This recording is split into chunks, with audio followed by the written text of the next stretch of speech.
J'ai découvert que mon mari est obsédé par la fille de notre patron et je n'ai aucune idée de ce que je pourrais faire.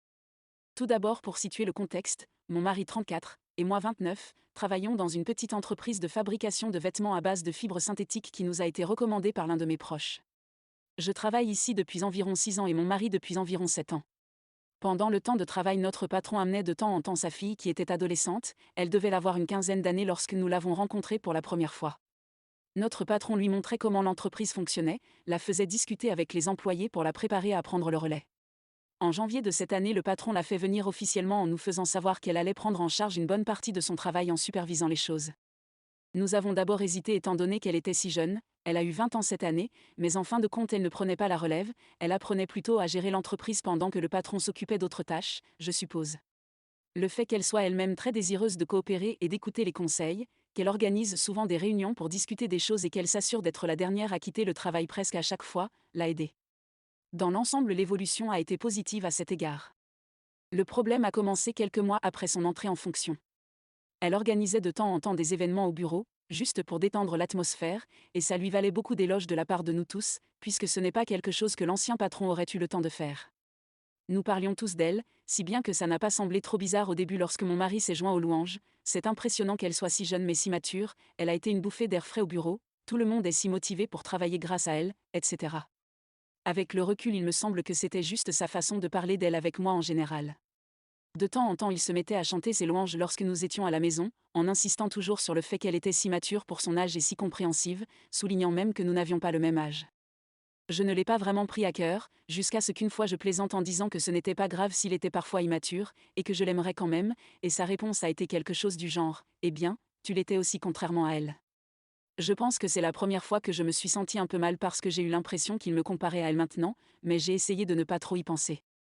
Ça a lentement dégénéré, passant d'une discussion sur sa maturité à une discussion sur son apparence, sur le fait qu'elle pouvait encore être belle tout en étant si occupée par ses études et son travail, sur le fait qu'elle, et je cite, était définitivement plus douée que les autres filles. Il m'a répondu, bien sûr que tu m'attires, mais objectivement sans tenir compte de mon attirance pour toi, elle est plus jolie.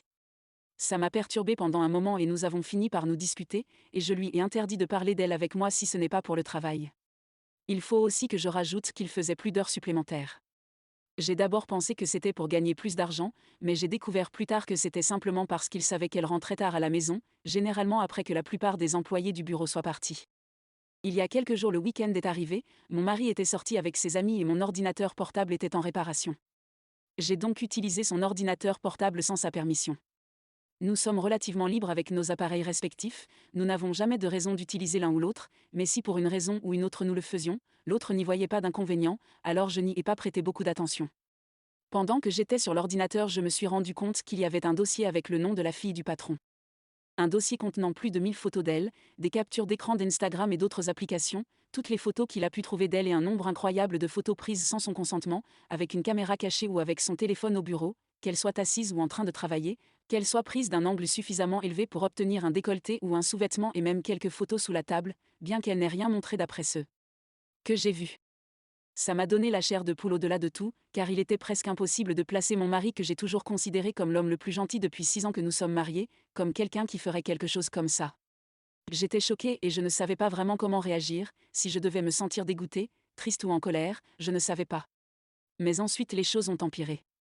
J'ai utilisé un moteur de recherche pour trouver son nom sur son ordinateur portable et j'ai trouvé quelque chose qui a transformé toute forme de chagrin ou de tristesse que j'aurais pu ressentir en pur dégoût. Il avait un dossier mal caché dans un certain nombre de dossiers, remplis de photos d'elle, certaines en solo, d'autres avec lui, d'autres avec d'autres membres du bureau, et d'autres encore absolument ignobles et dégoûtantes. J'ai effacé toutes les traces de mes recherches, même si je doute que ça ait été nécessaire car mon mari n'est pas très calé en technologie. J'ai pris une photo de certaines des choses que j'avais trouvées et j'ai quitté l'ordinateur portable. J'étais furieuse mais je ne voulais pas qu'il le sache. J'ai donc agi normalement cette nuit-là, puis le lendemain j'ai appelé ma cousine, elle était enceinte et son mari était absent, et lui ai demandé si elle avait besoin d'aide, et j'ai utilisé cette excuse pour emménager et l'aider un peu. J'ai parlé à mon mari, bien que de façon limitée, principalement par texto et occasionnellement au travail, mais depuis 4 jours je vis avec ma cousine. Honnêtement, je suis dégoûtée mais je ne sais pas non plus quoi faire exactement. Je ressens un mélange de sentiments d'avoir été trompée, alors que je sais qu'il n'a rien fait avec elle, mais je n'arrive pas à l'expliquer. Mais en plus de ça, je me sens dégoûtée que mon mari ait été ce genre d'homme. Même en parler à mes amis ou à ma famille me semble bizarre. J'ai essayé d'en parler à ma cousine mais la gêne ne m'a pas permis de dire quoi que ce soit. Je ne sais pas quoi faire maintenant, je ne peux pas rester ici pour toujours, je vais devoir rentrer tôt ou tard, mais je ne pense pas non plus pouvoir rentrer chez moi et prétendre que rien de tout ça n'est arrivé ou que je n'ai rien vu. Alors j'ai pensé que c'était la meilleure façon de rester anonyme et de demander des conseils. Que dois-je faire et comment procéder ?